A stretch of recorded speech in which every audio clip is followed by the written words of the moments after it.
अस्सलाम वालेकुम। उम्मीद करता हूँ सारे दोस्त खैरियत से होंगे, जहाँ भी होंगे खुश होंगे, अपने प्यारों के साथ होंगे। मैं हूँ आपका होस्ट आर के और आप देखें मेरे YouTube channel informative with R K. आज दोस्तों कुछ बात करनी है। आप सबको पता है कि एजुकेशन में जो पोस्टें आई 2030 में 2030 पॉलिसी के तहत उसको जो है गवर्नमेंट ने जो ऑर्डर्स दिए हैं वो कॉन्ट्रैक्ट पे दिए। उन्होंने 18 अप्रैल तक तमाम अजला के जो ऑर्डर्स हैं पूरे पाकिस्तान में जो ऑर्डर्स तकसीम करने का जो है वो उन्होंने कहा है।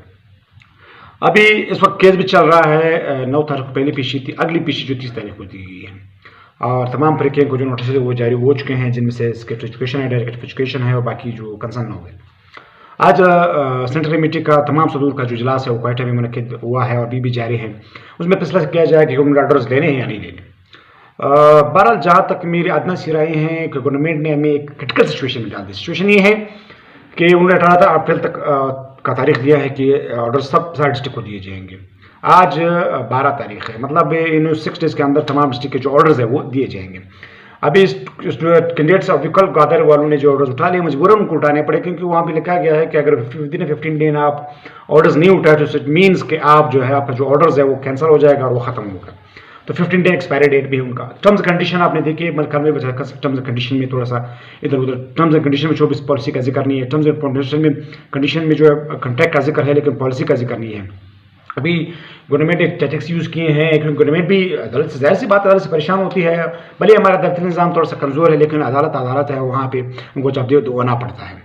तो अभी उन्होंने कॉन्ट्रैक्ट पे ऑर्डर्स रिलीज़ तो कर दिए ग्वादर के और 18 तक उन्होंने कहा है कि वो सारे ऑर्डर्स जो रिलीज़ करेंगे। हमारे तालीमी निज़ाम की बर्बादी का सबब हम बता रहे हैं। देखिए, मैं ये नहीं कहता कि गवर्नमेंट टीचर, देखिए चेक एंड बैलेंस का काम हुकूमत का काम है, चेक एंड बैलेंस रखना, चाहे वो शोध का शोबा हो चाहे तालीम का शोबा हो। सेहत और तालीम का के जो शोबे हैं वो दो इंतहाई अहम शोबे हैं। इन पर नज़र रखना, इनकी मेंटेनेंस रखना, इन पर जो है वो चेक एंड बैलेंस रखना, ये हुकूमत का काम है। ये जो है वो असातिज़ा का या उनका काम नहीं है। लेकिन चूँकि हुकूमत का यह बहाना है, हुकूमत देखिए कॉन्ट्रैक्ट ऑर्डर्स उन्होंने इसलिए दिए हैं कि वो चेक एंड बैलेंस रखना चाहते हैं। अगर लोग कॉन्ट्रैक्ट पे होंगे तो बेहतर काम करेंगे और वो जो मेहनत करेंगे कि आगे उनकी जो है वो परफॉर्मेंस हो और वो जो उनके जो कॉन्ट्रैक्ट है वो एक्सटेंड हो। लेकिन मैं नहीं समझता कि एक खासा एक कामयाब तजर्बा होगा। क्यों? क्योंकि जब एक बंदा प्रॉपरली मेंटली तौर पर सर्टिफाइड नहीं होगा कि उसकी जो पक्की है तो वो जो है वो प्रॉपर तरीके से काम नहीं करेगा। ये भी मैं आपको बता रहा हूँ, ठीक है। और दूसरी बात, एक बंदा पागल है जो 16 ईयर्स एजुकेशन करके आके आप उनको कॉन्ट्रैक्ट पे जो है भर्ती कर रहे हैं 2 साल, फिर 2 साल के बाद आप कहते हैं फिर हम एक्सटेंडेबल करेंगे, फिर 2 साल, फिर 2 साल, फिर इस तरह मतलब चलता रहेगा सर। तो कोई बंदा यहाँ पे प्रॉपर अपने तरीके से काम आएगा इस जॉब में करने के लिए, लेकिन सेटिस्फैक्ट्री तौर पर आप काम नहीं करेगा, क्योंकि उसको पता है कि उसका मुस्तकबिल है ही नहीं। तो लिहाजा वो बस अपनी जो डेज एंड नाइट्स जो डेज है वो पूरे करेगा और अपनी तनख्वाह लेगा। ये मैं आपको बता रहा हूँ, ये नुकसान है कॉन्ट्रैक्ट का। दूसरी बात, एक बंदा 16 ईयर्स एजुकेशन हासिल कर लिया, आप किसी 18 मंथ्स के लिए जो है वो तालीम उसने हासिल की है। आप अपनी जो है वो मीन्स इट मीन्स के वो बस जोर बस्ती चीज़ों को चला रहे हैं। ना सुप्रीम कोर्ट का डिसीजन मान रहे हैं, ना हाई कोर्ट का डिसीजन मान। ये हमारे इम्तिहान हमारे एयर कोर्ट ऑफ बलूचिस्तान का है कि अभी वो किस तक में फैसला देते हैं। अगर वो जो है वो अदालती निज़ाम में जो है वो इनजस्टिस, यानी जो जस्टिस जहाँ पे ना हो वो माशरे तबाह हो जाते हैं, जहाँ पे इंसाफ ना हो माशरे तबाह बर्बाद हो जाते हैं। तो लिहाजा I can request from government concern people that please you should check these all things. आप लोगों की चीज़ें देखनी पड़ती हैं। ये कैंडिडेट्स हैं, ये इन्होंने 16 ईयर्स एजुकेशन हासिल की, उन्होंने टेस्ट पास किए, कोई मजाक से वो नहीं आए। सुप्रीम कोर्ट का फैसला उनके पास मौजूद है, कोर्ट ऑफ बलूचिस्तान का खुद अपना फैसला मौजूद। अभी देखते हैं कि कोर्ट ऑफ बलूचिस्तान अपने फैसले लिया और सुप्रीम कोर्ट के फैसले के खिलाफ फैसला देता है या नहीं देता, ये तो वक्त ही बताएगा। क्योंकि 30 अप्रैल जो है वो उनको डेट दिया गया, काफ़ी एक्सटेंड किया गया है डेट को।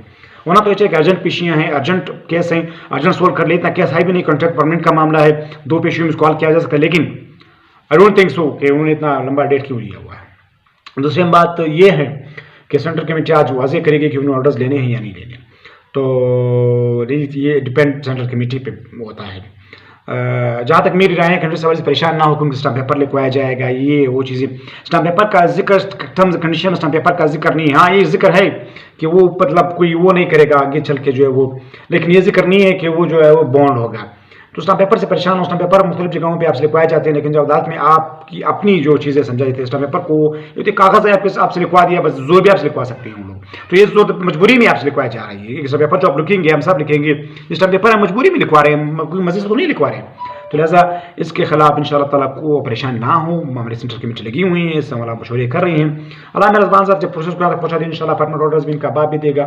चलो कंट्रैक्ट उठा लिया हम लोगों ने, ये परमानेंट करेंगे, ये मैं कंफर्म बता रहा हूँ। 12,000 कैंडिडेट्स को छटाएं फिर वो लोग नहीं निकाल सकते ना, ये इतना इजी टास्क है कि वो 12,000 को निकाल के फिर और 12,000 भर्ती कर दोबारा एडवर्टाइजमेंट, दोबारा कशगिर इंटरव्यूज, ये टेस्ट, ये नहीं हो सकता है।